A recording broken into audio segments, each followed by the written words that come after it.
चलिए आज के इस वीडियो में हम बात करेंगे एसक्यूएल में प्रोसीडिंग कंसेप्ट नल के बारे में।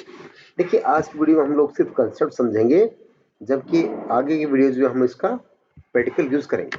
राइट, चलिए इस स्लाइड के माध्यम से कुछ कंसेप्ट्स को डिस्कस करते हैं। देखिए नल क्या है अपने आप में, नल ना ही तो आपका एम्प्टी है, ना ही आपका कोई एम्प्टी स्ट्रिंग है, ना ही वो जीरो है, ना ही वो फॉल्स, कुछ भी नहीं है। मीन्स आपका अननोन है, या फिर नॉट अवेलेबल है, या फिर नॉट अप्लीकेबल। राइट, और इसको कभी भी ये इक्वल से कंपेयर नहीं कर सकते, ना ही अपने आप से भी। राइट, मैं कहूं अगर नल इक्वल टू नल तो वो भी गलत है। ठीक है, इस बात को समझ के आप चलिए नेक्स्ट समझते हैं कि नल आपके थ्री वैल्यू लॉजिक को ब्रेक करता है। अभी थ्री वैल्यू आई कहां से, इसका मायने क्या हुआ? इसके मायने ये होता है कि देखिए किसी भी कंडीशन के दो आउटपुट होते हैं, या तो ट्रू है या तो वो फॉल्स है।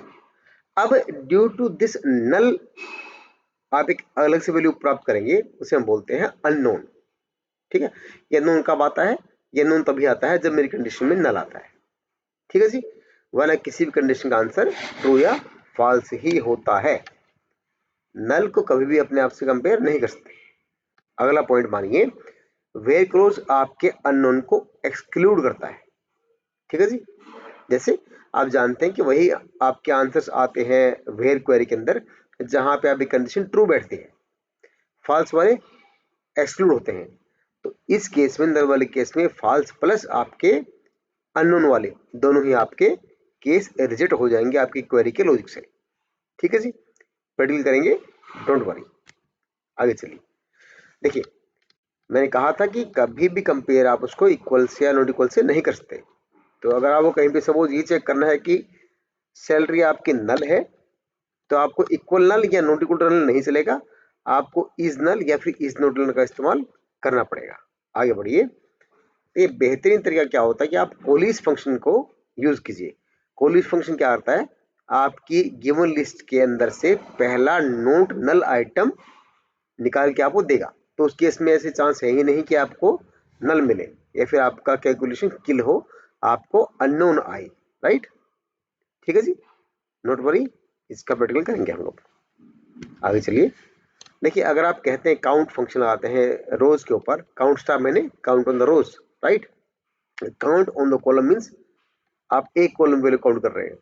तो अगर जब आप एक कॉलम वैल्यू काउंट करते हैं तो आप नल्स को इग्नोर कर रहे होते हैं। इसका माने ये हुआ कि काउंट स्टार मीन्स होता है कि आपके 10 रोज आए, और काउंट सैलरी होता है आपकी 8 रोज आए, कंसिडरिंग कि आपके दो नल वैल्यूज हैं सैलरी के अंदर। राइट, इंपॉर्टेंट कंसेप्ट है, याद रखिएगा।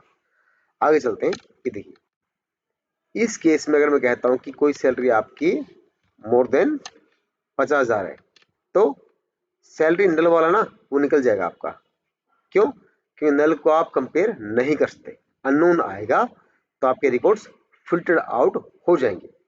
अगर आप चाहते हैं कि नल को भी इंक्लूड किया जाए तो आप उसको एक्सप्लिसिटली देंगे, वरना वो नहीं आएगा।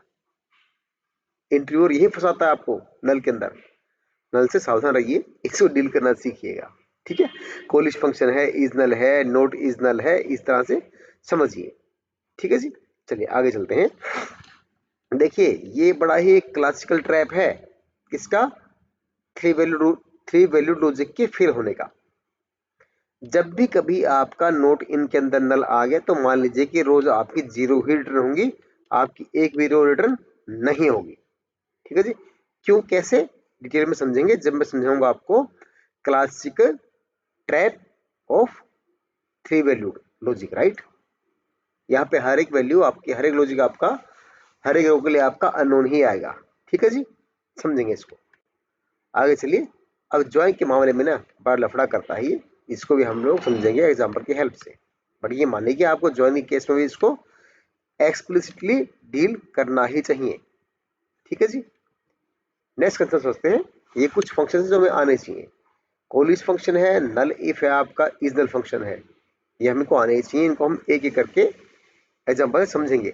आज खाली ये समझिए कि बहुत इंपॉर्टेंट है ये समझना कि नल क्या होता है।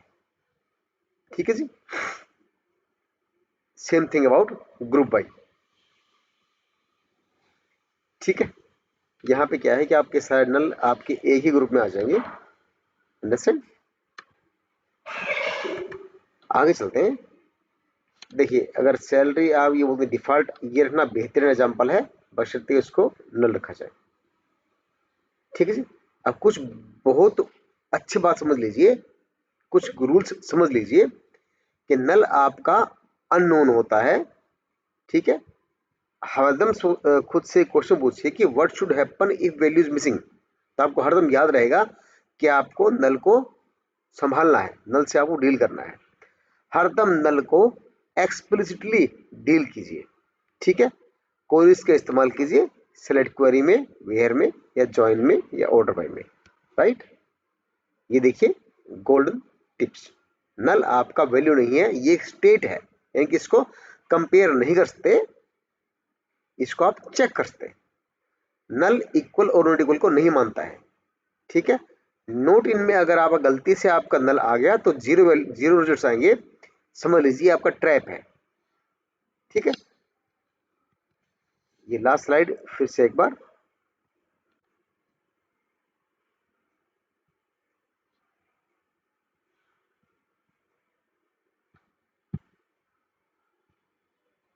काउंट आपके नल्स को इग्नोर करता है। कॉलिश फंक्शन सेफेस्ट फंक्शन है नल्स को डील करने के।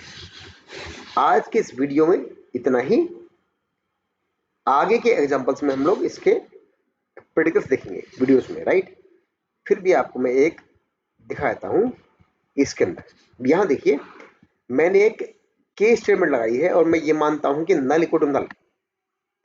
ठीक है, तो मैं मानता हूं ट्रू होगा तो मेरा आंसर यस आना चाहिए। राइट, जबकि इसको रन करने से मेरा नो आ रहा है, यानी कि ये कंडीशन कहीं बन ही नहीं रही, ये आपका अननोन आ रहा है।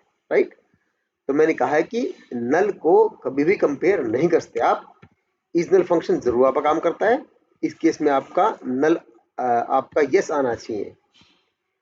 राइट, तो नल्स को हरदम एक्सप्लिसिटली ही डील कीजिएगा।